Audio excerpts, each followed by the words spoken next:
Good morning and welcome back to the Relife Podcast. I am your host, Marcus Moore, and today we are going to be exploring a topic that really digs into our own understanding of what makes us human. So if the thought of existentialism or understanding who we are and where we come from causes you to feel any level of fear or discomfort, this may not be the right episode for you. For everyone else, with that said, before we jump into this episode, I want to remind our listeners that everything we do here is possible because of your support. So our subscribers, our patrons make our mission possible. So for those that don't know, here at Relife Academy, we explore questions just like this one, along with many other topics. So make sure you stay tuned in, ready to learn, and leave us some feedback. Let us know what topics you'd like us to talk about and what we want to learn about together. So buckle up because it's going to be a bumpy ride today. Join me as we explore that burning question that I think most people ask themselves at least once whenever they first start taking psychiatric medication. And that is, which me is the real me, the medicated me or the unmedicated me? Now, to answer this question, we need to first understand what medications are and how they work. Now, this can easily kind of become a series, right, on its own. So for the sake of simplicity, all you need to know is that psychiatric medications are designed to affect the human body in one of two ways. For those who experience mood disorders like bipolar and hypomania and major depression, your medication is used to alter your mood through hormonal regulation. For those who experience behavioral issues like ADHD and OCD, general anxiety, right, your medication is likely used to regulate nerve impulses. And the way our nervous system regulates those impulses is through blocking or limiting the production of what are called neurotransmitters. So, to recap, if you have a mood disorder, it's usually treated with hormonal regulation. Hormones are created by the endocrine system, not the nervous system. Hormones travel through your body via blood. So if you have a behavioral disorder, it's usually treated with regulating nerve impulses, which are electric signals. They are created by the nervous system, not the endocrine system. Nerve impulses are electric signals that travel through nerve cells. Hormones travel through blood cells. Blood, electric. One is fluid, one is electric. Good. Now, why does this matter? Well, if we're looking at the existential question of what is the real me, the meds without the meds, right? I think that's really, first off, the wrong question. I think the question we need to be asking ourselves is, to what degree does the medication that I take affect my normal daily operation? And the answer is going to be a little different for everybody. But here at Relife, we don't really deal in ambiguity, right? We deal in reality and factual information. So let's break it down and get an actual concrete answer. So we know what sets us apart from other animals in the world is that we are able to communicate our thoughts through language and engage in abstract reason. So where does language and abstract reason take place? Well, in the brain, of course. So if you're able to communicate your thoughts through the use of language and engage in abstract reasoning to any degree, congratulations, you're a human being. Now, medication does not usually prevent you from using language, and it does not prevent you from engaging in abstract reasoning. Now, based on your specific, scientific diagnosis and the way your body processes the medication, it could inhibit your ability to express yourself in a certain way. But generally speaking, psychiatric medication doesn't prevent you from being able to express yourself using language. You're still capable of speaking.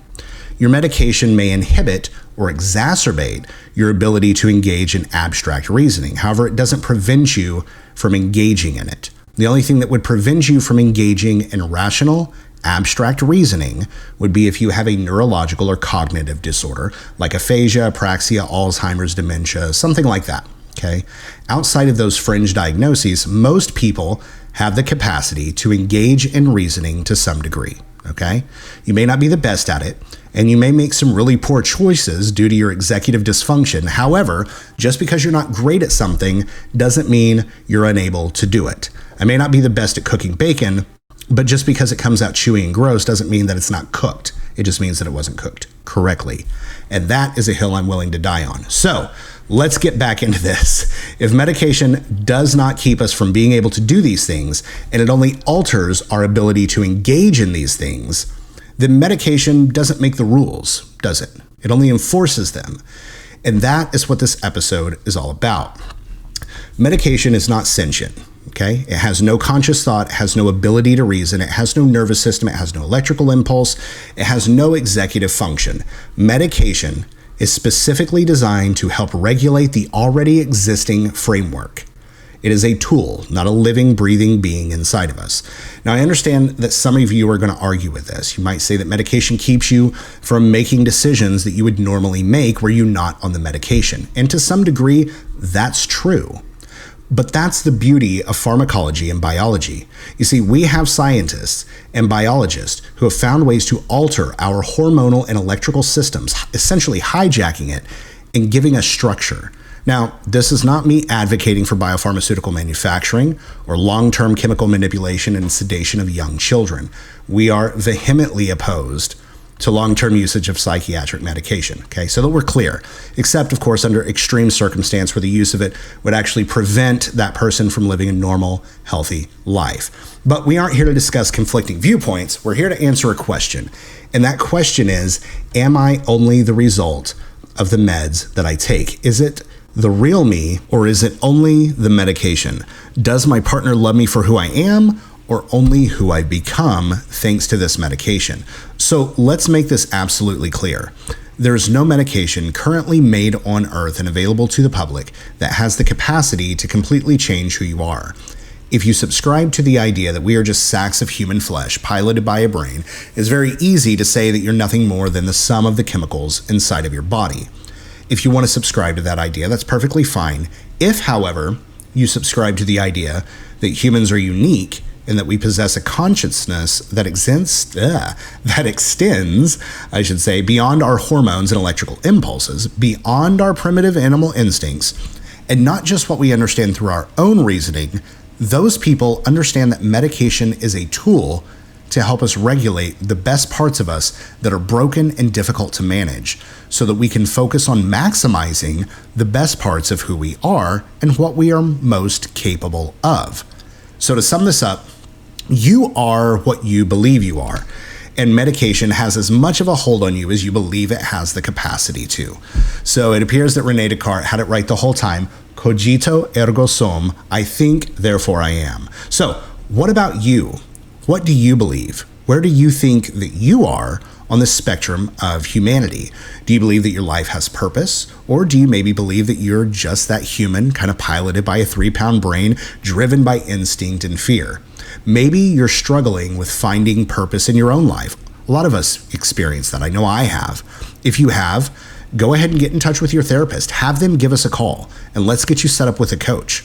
Maybe you don't have a therapist, but you still want a coach. That's no problem. Shoot us an email, and our team will reach out to make sure that you get the help that you need. Listen, there is no shame in becoming a better person and growing, and everyone deserves to be the best version of themselves possible.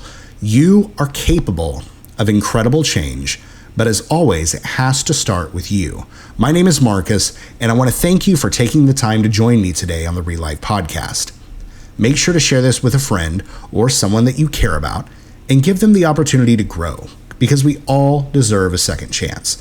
Get in touch with our team over at Relife and let's start your journey today. Stay productive, and I will see you on the next episode.